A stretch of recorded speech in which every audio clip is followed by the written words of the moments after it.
Crying is weakness. That's what you absorbed, not from one place, from 1,000 small moments that added up to a posture. And most people never question it. They just carry the embarrassment alongside the tears. Here's what's strange. Almost everyone has felt the opposite, that quiet, specific relief after a hard cry. Not better in a vague way, actually lighter, actually cleaner, like something got wrung out from somewhere deep and left you emptier in the good sense. That feeling isn't sentiment. It isn't your mind telling you a comforting story. It's chemistry. It's neuroscience. It's a mechanism your body runs deliberately, precisely, for a reason. And the reason is genuinely surprising. The question isn't why we cry. The question is why a process that looks like collapse functions like repair. That gap between what crying appears to be and what it actually does, that's where this gets interesting. Start with something most people don't know. Tears aren't one thing. There are 3 completely different types, and they're not interchangeable.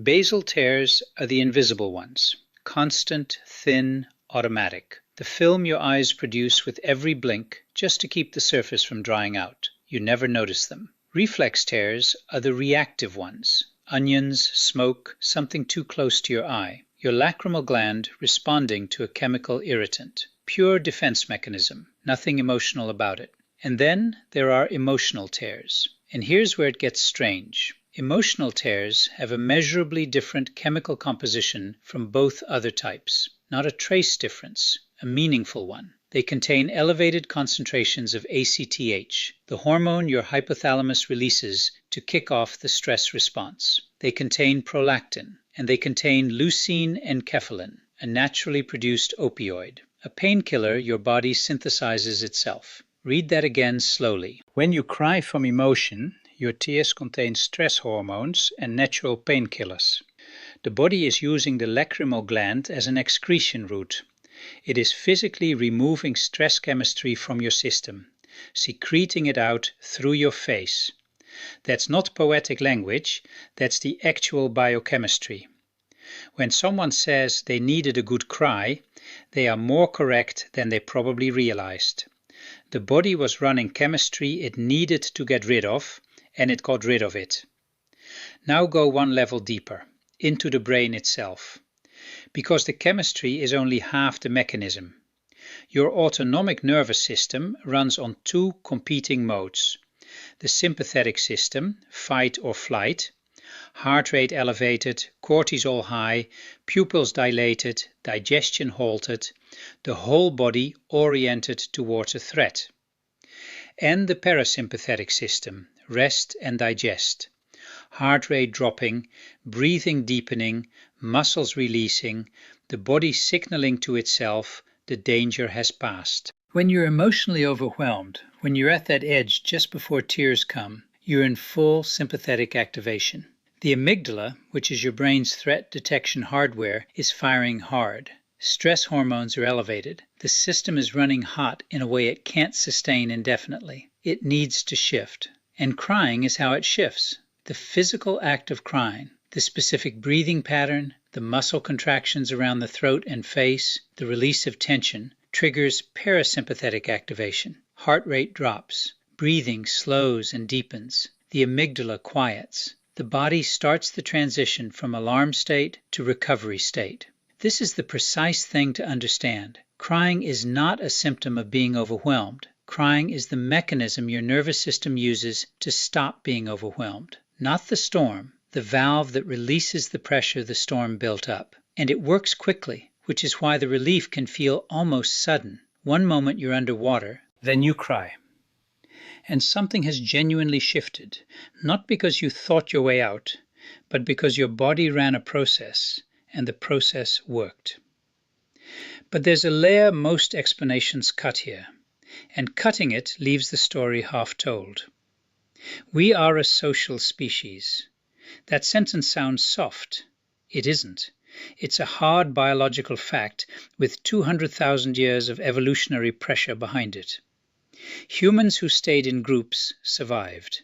Humans expelled from groups died, from predators, from cold, from starvation. That pressure didn't just shape our behavior, it shaped our neurochemistry at a fundamental level. Crying is a signal, Specifically, visible tears are a signal. They evolved, at least in part, as a communication system, a way to transmit without ambiguity, I am in genuine distress, I need support. This is not performance. When you see someone cry, mirror neurons fire.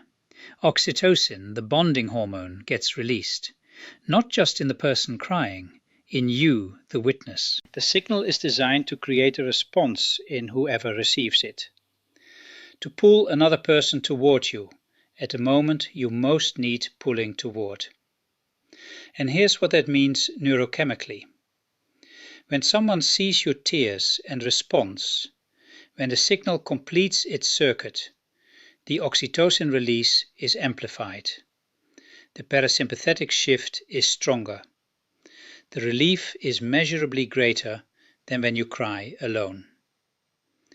Crying alone still helps. The chemistry still runs. But crying with someone who actually witnesses it, who sees you without looking away, that works differently.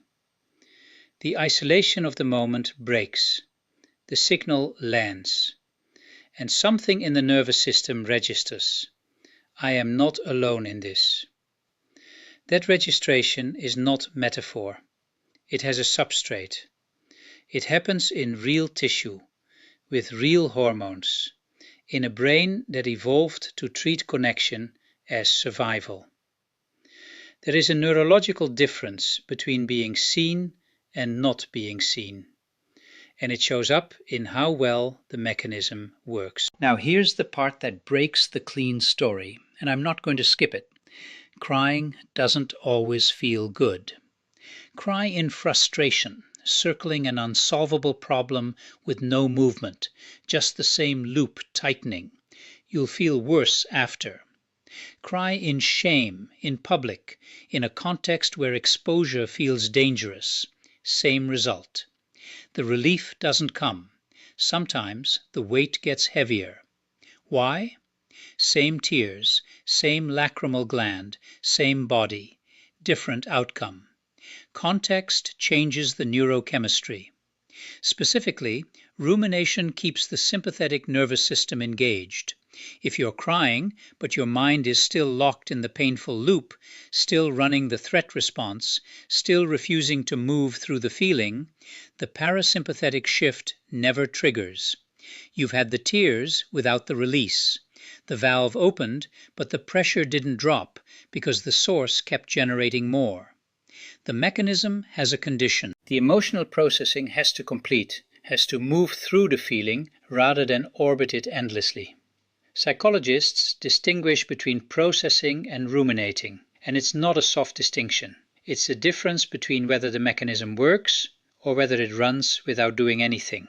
So when people say crying makes them feel better, they're right, conditionally. When it works because something moved. When it doesn't, it's because something didn't. The variable was never the tears. The variable is whether the system got to actually let go.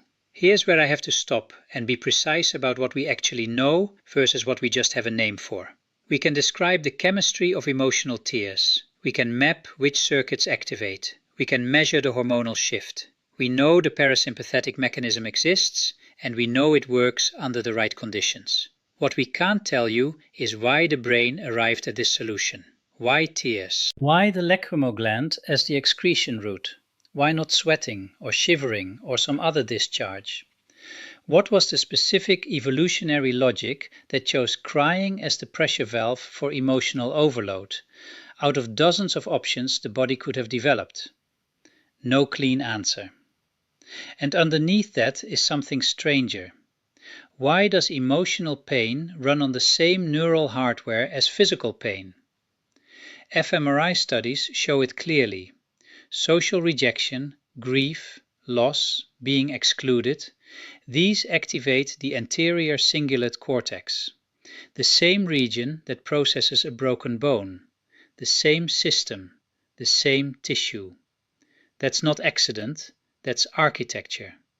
The brain treats social loss as a genuine threat to survival, because for most of human evolutionary history it was. Expulsion from the group meant death.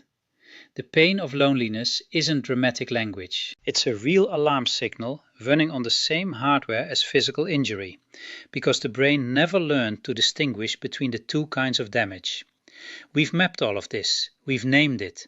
We still don't understand why this architecture and not another, why these regions, why this overlap, why the body and the mind are so thoroughly entangled that no clean line exists between them. We describe, we do not yet understand. Now pull all the way back. The fact that crying works, not as a side effect, not as a coincidence, but as a precisely built functional regulation system, means your brain classifies emotional overwhelm as a real physiological event, as real as a fever, as real as bleeding, not more serious than it is, not less.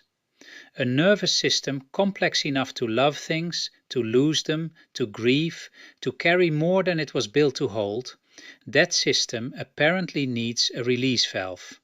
And the release valve is built in, automatic, available every time. That's not weakness. That's sophisticated engineering. There's something worth sitting with in that. The universe assembled matter into chemistry, chemistry into cells, cells into nervous systems, complex enough to form attachments and then suffer when those attachments break. And into that same system, the one capable of being overwhelmed, it built the mechanism to survive being overwhelmed. Crying feels good sometimes because your body built it to feel good. The relief is real, the chemistry is real, the shift is real. You were never imagining it. There was never anything to apologize for. The whole culture of toughness that told you otherwise was just wrong. Not morally wrong, physically wrong. Wrong about the mechanism. And the deepest version of this question, why does crying feel good, is actually a smaller window into something vast. How did feeling anything at all become part of physics? How did the universe go from quarks and fields to a creature that grieves, that loves, that gets overwhelmed, and then built into that creature the precise biological tools to survive its own depth? We don't know. We know the valve works. We don't know why the universe made something that needed one. But here you are, needing it sometimes, using it. And the fact that it works, that your body knew what to do even when you didn't, that's not nothing. That's everything, actually.